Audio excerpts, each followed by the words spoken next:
Hey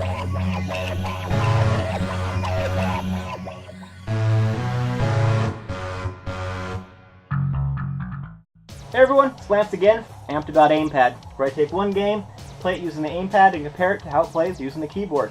So for today's game, I'm using a pretty popular game, you've probably heard of it, called Battlefield 4.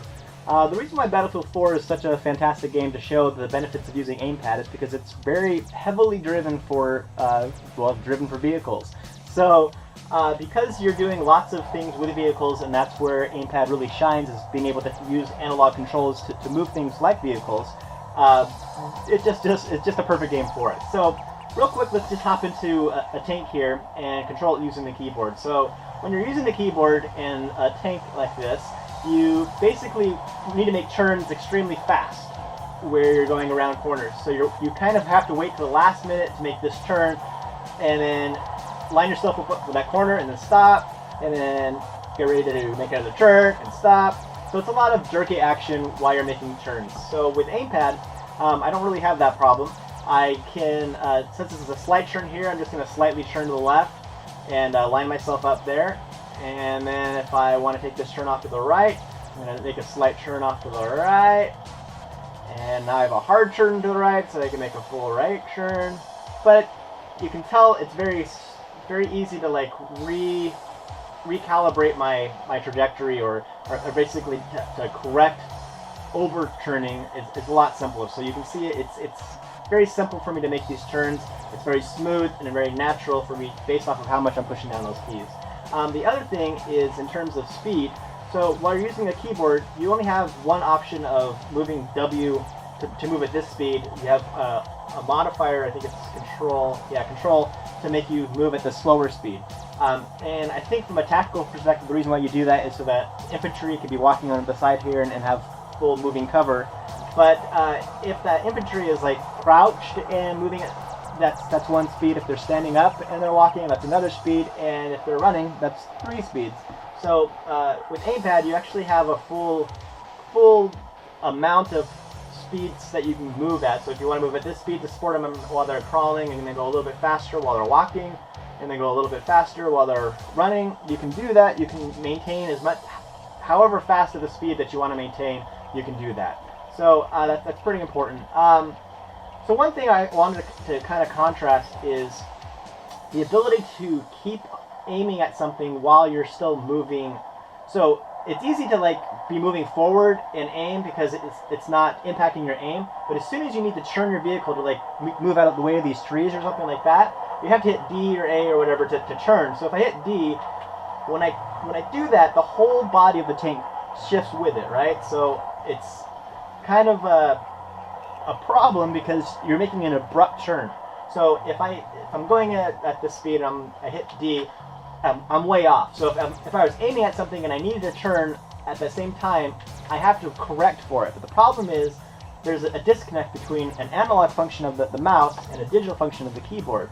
So if I want to stay constantly aiming at something and I'm holding down the D key, I'm moving at this speed. So I have to like go like this to counteract that motion of me moving around. So it's very difficult for me to stay on that. It's annoying. I barely can keep up with trying to keep it on there. So with the Aimpad, if I'm moving at a slower speed, I can actually keep it right in the middle, even though my whole body is spinning around. It's much easier to keep it on there simply because I have 2 analog functions here. I have my right hand is using an analog mouse, and my left hand is using an analog Aimpad. So they can work together to make a function of staying, while you're turning, you can stay on a target and shoot it basically at the same time. So it's really difficult to do that with a keyboard. With Aimpad, it's not. So that's pretty much the benefits of a tank. So let me go ahead and switch to something else real quick. Let's take a helicopter. So with the helicopter, we'll start with the keyboard. So basically, the way you control the helicopter is you use your right mouse to keep yourself kind of stabilized. So however you kind of move around this way to keep yourself flat is what you do. With this, you control the yaw of it, or basically the way that you spin, like this. So if I hit D, you can see like spin this way, and then A, I spin back this way. but it's really difficult to kind of line things up unless you're doing a lot of like tapping action. So if I want to like line myself up there, it's not like I can just like move over there and get it. I have to go tap tap tap tap tap tap tap tap tap, and then I'm lined up. Tap tap tap and counteract it. It's difficult to kind of line things up. With the Aimpad, if I want to get over there, I just kind of slightly twist it, and I'm right where I want to be. I slightly twist back, and I'm right where I wanted to be. So it's much more of a fluid feel of the way that you're lining up things. And so if you're trying to take out somebody, like these targets over here, I can do it, but I'm like doing a lot of tapping action. Oh, sorry. I'm getting a lot of tapping action, trying to get things lined up. So I'm tapping, and then I can tap, and then sort of stay with that. But if I switch to Aimpad, I can actually twist my body or the helicopter at the same speed as these, and it's so much easier to line up. So just from a pure ability to aim at something using the Aimpad is pretty significant when you're flying a helicopter, because I can rotate at the same speed as things that I'm trying to aim at. So just like, ran out of bullets. Come on. Just like that. So it's just a much smoother experience flying a helicopter, simply because you have that ability to adjust your spin this way and that way. Very, very smooth. Same thing with going up and down, is which normally the W and S keys. With the keyboard, you pretty much fly straight up, and then you fly straight down. It's much smoother here. I can actually maintain a pretty good hover if I'm trying to move forward this way or back or whatever. Much more fluid ability to maintain a constant height and a constant rotation, so I can take out targets however I want to take them out. It's just a much smoother experience flying a helicopter, and I don't know how people drive so well with keyboards, but they can do it. But I would love to see what those people can do using an Aimpad. Alright, so last vehicle, let's switch to a jet. Let's go here. Okay, so this is pretty significant. When I am flying a jet with a keyboard and mouse, you have basically your mouse is going to be twisting yourself this way to roll, and also pitching yourself to move, like your body, the whole jet to kind of turn when you're making a turn like this. So there's a couple of pretty significant problems with that. One, if I'm rolling, say I want to roll, like, be cool, like in like Top Gun or whatever, right? So if I spin, I'm like, yes, so I stop. Spin, no. So if I have to spin, I have to keep smoothing and spinning like this. It looks cool, like in third person or whatever, but really, you can't do it effectively with a mouse, simply because you have to keep going like this, spinning.